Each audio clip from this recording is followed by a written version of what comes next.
오늘 요약할 책은 작가 룰루 밀러의 물고기는 존재하지 않는다라는 책이고요.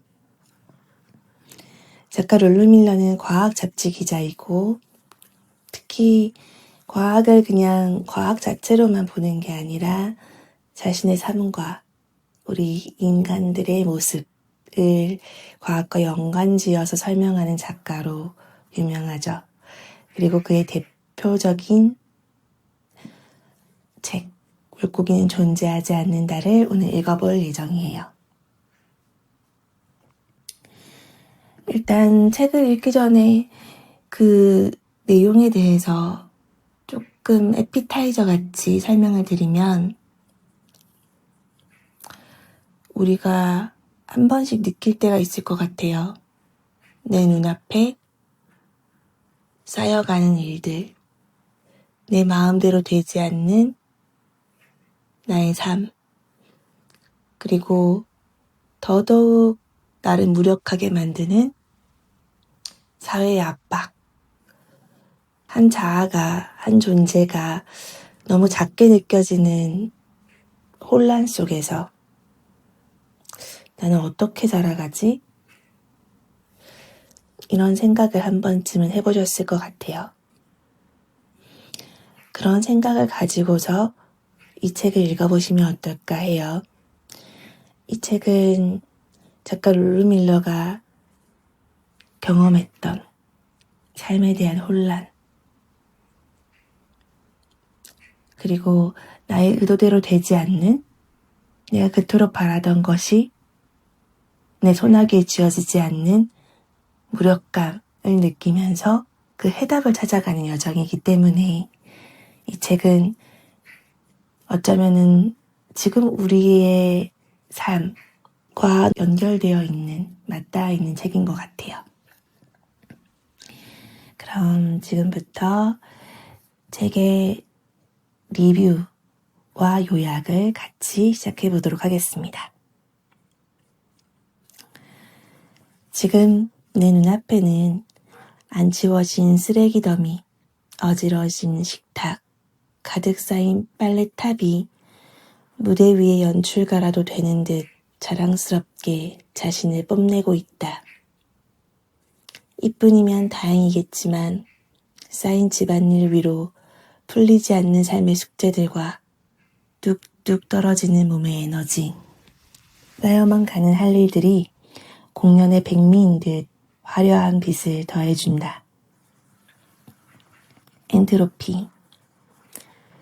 물리학에서는 엔트로피를 자연 질서라고 말한다. 질서는 당연히 무너지고 에너지는 당연히 퍼지고 정돈된 것은 당연히 어지럽혀진다. 지금 나는 엔트로피를 물리학이 아니라 현실에서 실감하는 중이다. 점점 늘어나는 할 일과 집안의 무질서함이 나로 하여금 자연스럽게 엔트로피를 경험하게 만든다. 적어도 내 집안의 엔트로피는 나의 에너지를 써서 억지로 정리를 하면 감소할 수 있는데 그런 나의 에너지는 어디서 나올까? 이런 생각을 하며 작가 룰루 밀러의 책 물고기는 존재하지 않는다를 펼쳤다. 혼돈과 마주하는 책. 책 속에 혼돈과 질서가 공존하는 책. 산더미 같은 해야 할 일들을 뒤로 한 채 이 책 안으로 살며시 고개를 넣어보았다. 책은 어린 시절 엄격한 부모님의 통제에도 그대로 대항하지 않고 자신의 길을 찾아가는 방법을 따뜻하고 포근한 자연으로부터 배웠던 시골 소년의 이야기로 나를 이끌었다. 별이 빛나고 꽃이 영롱한 색을 발하고 울창한 숲 사이로 난 오솔길들을 따라가며 자연을 그리던 어느 소년의 어린 시절. 그때 소년은 자연과의 사랑에 빠진 것일까? 자신이 볼 수 있는 꽃들을 꺾어와 노트에 그림을 그렸다. 색을 입히고 시도 썼다. 오솔길이 나 있는 모습이 아니면 땅의 모양이 신기했을까. 노트에 지도도 열심히 그렸다. 자신의 과수원, 집까지 가는 길에 대한 지도, 그리고 세계 대륙에 대한 지도까지도 따라 그렸다. 이 소녀는 훗날에도 자연을 연구하는 학자가 된다. 분류학자가 되어 꽃의 이름을 붙이고 꽃의 모양을 탐구하는 일을 거듭하였지만 사람들은 이 일에 대한 의미를 전혀 이해하지 못했다. 꽃에 이름을 달아놓는 일, 꽃의 특징을 연구하는 일은 그 당시에는 무의미하고 불필요한 일로 여겨졌다. 그는 코넬대 학사와 석사를 단 3년 만에 졸업한 우수생이었지만 사회는 그의 쓸모를 알아보지 못했다. 그는 우수한 성적으로 졸업을 하고도 좋은 일자리를 구하는 데 애를 먹었다. 그러다 작은 기독교 학교에 과학교사 자리를 어렵게 얻게 되고 과학을 가르치는 나날이 이어지던 어느 날 그는 일생일대의 행운을 만나게 된다. 그는 그 행운을 신문에 난 광고에서 보물처럼 발견했다. 40대의 하버드대 교수가 된 지질학자 아가씨가 생명체를 수집하고 조사하는 것에 흥미를 느끼는 지식인들을 페니키스 섬으로 초대하는 광고. 이 광고를 보고 그는 자신의 미래가 여기에 달려있음을 직감한 것 같다. 그는 섬으로 와도 좋다는 합격 서류를 받고 희망과 기대를 가득하는 채 페니키스 섬으로 달려간다. 그 섬에서 아가씨는 연설한다. 신의 메시지를 아는 것은 신이 창조한 창조물을 이해하는 것이다. 여기서 그는 인정받지 못한 그의 숱한 과거의 노력들이 신의 메시지를 이해하는 것임을 발견하는 기이하고도 충격적인 경험을 하게 된다. 자연에 이름을 붙이고자 한 그의 노력, 생물체의 특징들을 기준으로 자연을 분류하고자 한 그의 집념이 신의 언어를 이해하는 활동으로 변모하는 순간을 그는 환희로 맞이했다. 그가 있는 페니키스 섬은 바다로 둘러싸여 있기에 배를 타지 않을 수 없었다. 그가 배를 항해하게 되면서 자연의 또 다른 얼굴인 바다 생물을 관찰하는 그의 새 여정도 첫 항해를 시작하게 된다.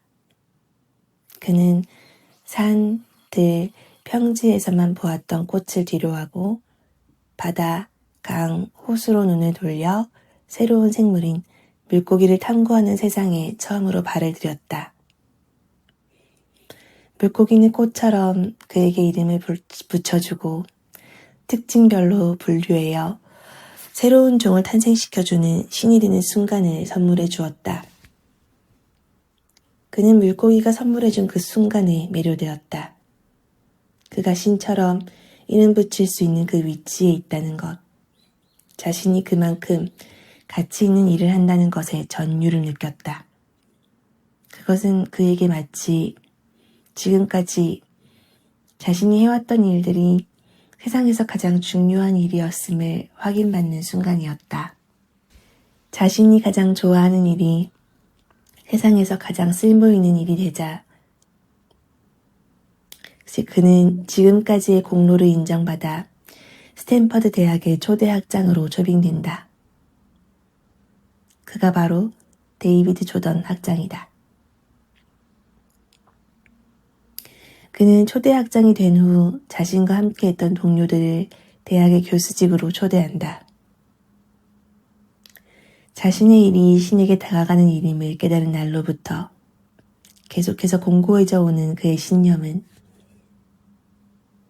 그로 하여금 자신의 적수를 모조리 제거해버리고 자신의 총장직을 계속 유지하여 자신이 원하는 목적을 달성케 하는데 온 힘을 다하게 만든다. 신의 언어를 해석하고자 하는 그의 집념 때문일까? 그를 학장직에서 몰아내려고 했던 스탠퍼드 대학의 안주인인 제인 스탠퍼드가 이유 없는 죽음을 당했다. 그 죽음이 누구 때문인지는 밝혀진 바 없지만 적어도 확실한 것은 그 죽음은 독약에 의한 것이었고 그 독약은 조던이 물고기 표본을 구하기 위해 물고기를 죽일 때 즐겨 쓰던 독약과 똑같았다. 이 죽음 때문은 아니지만 그는 여러 이유로 학장직을 사임하게 된다. 이후 그는 물고기를 넘어 인간을 분류하는 연구에 몰두하게 되고 이 연구는 그에게 새로운 지위를 안겨준다. 그가 받은 지위는 미국 양육학협회 우생학위원회 위원장이었다. 좋은 유전자를 키우고 나쁜 유전자를 제거해 인류를 더 잘 살게 해보겠다는 우생학. 그가 스탠퍼드 학장직에서 사임하고 물고기 분류학 다음으로 공을 들인 연구가 바로 우생학이다. 이 우생학은 열정적으로 우생학을 홍보하던 조던과 우생학파들에 의해 그리고 백인 우선주의, 민족주의, 제국주의 열풍이 불던 1900년대의 초기 상황으로 인해 시대가 원하는 사상과 법으로 자리매김했다. 우생학 불임화법이라는 하나의 공고한 법은 우생학적으로 부적합한 사람들을 강제로 불임화하는 제도로 법제화된 이후 2,500명의 아메리카 원주민 여성에게 강제 불임화 수술이 진행되었으며 푸에르토리코 출신 여성의 3분의 1이 미국 정부에 의해 불임화를 당했고 그 외에도 유색인종, 성적으로 문란하다고 판단된 젊은 여자들의 불임화가 은밀한 곳에서 대규모로 진행되었다. 우월한 유전자라고 인식되는 엘리트 백인 남성, 그들은 선택받아 키워야 마땅한 존재이기 때문에 조던은 전쟁에서 수많은 엘리트 남성들이 죽음을 당하기에 전쟁에 반대하였고 평화주의자라는 별명을 얻는다. 하지만 전능하다고 사회적 낙인이 찍힌 유색인 여성은, 특히 강간을 당한 여성은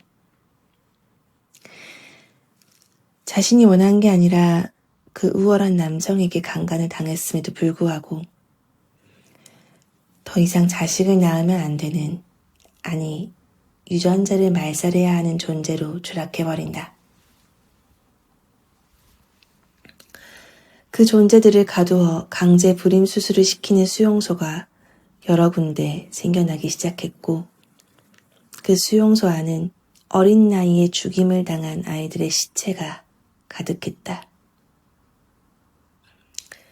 추위와 더위에 그대로 노출된 그 수용소에서 감옥같이 화장실도 없는 곳에 가두어지는 벌을 몇 차례 당하고 강제 불임 수술과 구타를 이겨내며 기적처럼 살아남은 사람들이 있었다. 그중 어린 나이에 수용소에 들어왔던 여자아이 2명의 소식을 작가는 접할 수 있었다. 그들은 이제 성인을 지나 중년이 되었고 이들을 만나기 위해 작가는 그들이 사는 아파트의 문을 두드렸다.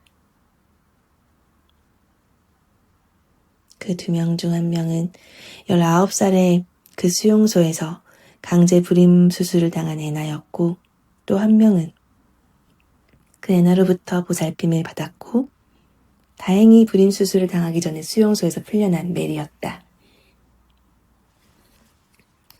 애나는 수용소에 끌려간 그날의 이야기를 하며 자신은 부모가 있었지만 자신의 부모가 제대로 아이들을 돌볼 수 없는 수준 미달이라는 이유로 부모에게서 강제로 떼어져 형제들과 함께 7살의 수용소에 끌려갔다고 말했다. 그리고 그 수용소에 배정된 심리학자가 자신의 다리를 묶고 강간한 이야기, 자신의 정신을 잃게 만들고 강제 불임 수술을 한 후 꿰맨 자국이 아직도 선명하게 남아있는 배 이야기와 그럼에도 불구하고 아이들을 키우는 것이 너무 행복하고 좋아서 아주 어린 나이에 들어온 메리를 지극정성으로 키웠던 이야기를 들려주었다. 메리는 애나가 없었으면 그 수용소에서 살아남지 못했을 것이라고 말했다. 서로가 있었기에, 서로에게 서로가 존재했었기에, 그렇게 숱한 고통의 세월을 부적합한 인간종이라는 낙인이 찍힌 채로도 버틸 수 있었다. 한 생물종에게 이름을 매기는 일을 하는 사람은 자기 과신으로 똘똘 뭉친 과학자였지만 한 사람을 살리는 일을 눈물겹게 해낸 사람은 그 과학자가 부적합하다고 여겼던, 다음 세대를 더 이상 이어나가서는 안 된다고 점찍었던 그 존재들이었다. 작가 롤루 밀러는 이 이야기를 분류학으로 이어나간다. 데이비드 조던이 숱한 세월 동안 외쳤던 물고기라는 존재, 그에게 자신의 삶의 가치를 알려준 그 존재, 그가 하나하나 이름을 달아주었던 그 존재는 세상에 존재하지 않는다는 사실을 작가는 여러 분류학자들의 설명과 과학적 사실에 근거하여 책의 말미에 깊이 있게 서술한다. 과거에도, 현재에도, 미래에도 물고기라는 종류는 없다. 우리가 쉽게 사용하는 물고기라는 단어는 자신이 신의 언어를 해설자라고 여긴 한 인간을 오만이 부른 참사임을 작가는 이 책을 통해 명백히 밝히고 있다. 바다에 사는 것은 다 물고기라는 생각은 육지에 사는 것은 전부 인간이라는 생각과 동일하다. 바다는 지구의 70%, 육지의 2배 이상이 되는 면적을 차지한다. 우리가 흔히 물고기라고 착각하기 쉬운 바다에 사는 생물체는 어쩌면 동물일 수도 또는 조류일 수도 있다. 육지 위에 포유류, 파충류, 양서류 등 다양한 생물이 살아가듯 바다 밑에는 이보다 더 방대한 생물세계가 존재한다. 인간은 동물보다 자신이 우위에 있다고 생각한다. 그리고 모든 생물에는 계층이 있다고 생각한다. 그러나 물고기에는, 그리고 생물에는 계층이 존재하지 않는다. 누가 낫고 누가 못하다는 명제는 생물에 존재하지 않는다. 각자 자기가 처한 환경에 맞게 적응하며 살기 위해 다양하게 분화하고 있다. 이 분화가 향해 가는 곳은 서열이 아닌 다양성이다. 다양성은 그 생물종이 가진 DNA를 끝까지 다음 세대에게 전달할 수 있는 가장 큰 원동력이다. 어떤 대상에 이름을 붙인다는 것은 내가 그 대상보다 위에 있거나 그 대상을 탄생시켰기에 부모로서 그 대상을 부르는 행위이다. 이 이름을 우리 사회는 대상을 정복하거나 굴복시키기 위해 사용해왔다.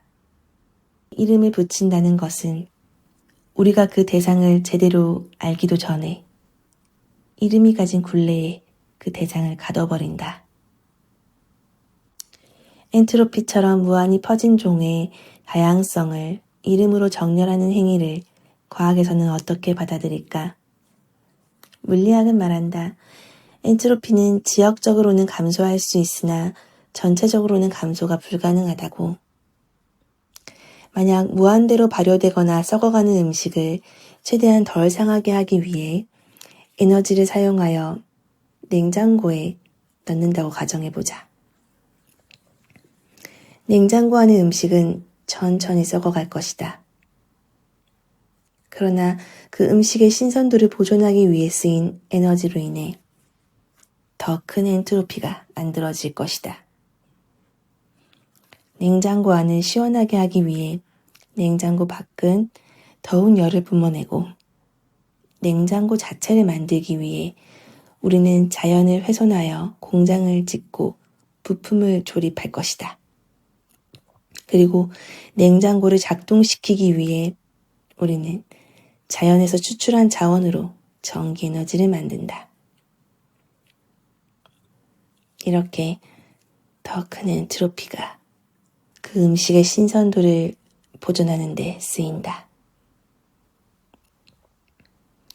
우생학은 과학자들, 정치가들에게는 필요한 질서였지만 이 질서는 한 존재의 좋은 글씨를 박아놓음으로써 동의 없이 진행된 수많은 수술과 죽음, 다양한 생명체가 나올 수 있는 가능성에 대한 말살을 가져왔다. 그들이 만들어 놓은 질서가 오히려 인류 전체의 다양성 소멸이라는 더 큰 엔트로피로 몰려왔음을 그들이 존중에 마다않는 과학은 가르쳐주고 있다. 네, 이렇게 책 리뷰를 적어보았고요. 책을 보면서 과학이라는 것이 우리에게 진실을 가르쳐준다라고 믿고 있지만 어쩌면 우리가 우주의 정말 한 조각만 알아서 전체 우주를 보지 못하기 때문에 그 조각에 대한 맹신은 과학의 전반적인 현상을 다 부정하는 것으로 또 풀어낼 수 있지 않을까라는 생각을 했습니다. 오늘은 이렇게 한 사람의 인생을 마치 전기처럼 읊으면서 이 사회에 모순된 이면과 그리고 작가의 이 이면에 대한 깊은 고찰을 볼 수 있는 책, 물고기는 존재하지 않는다를 읽어보았습니다. 그럼 다음 시간에 보아요.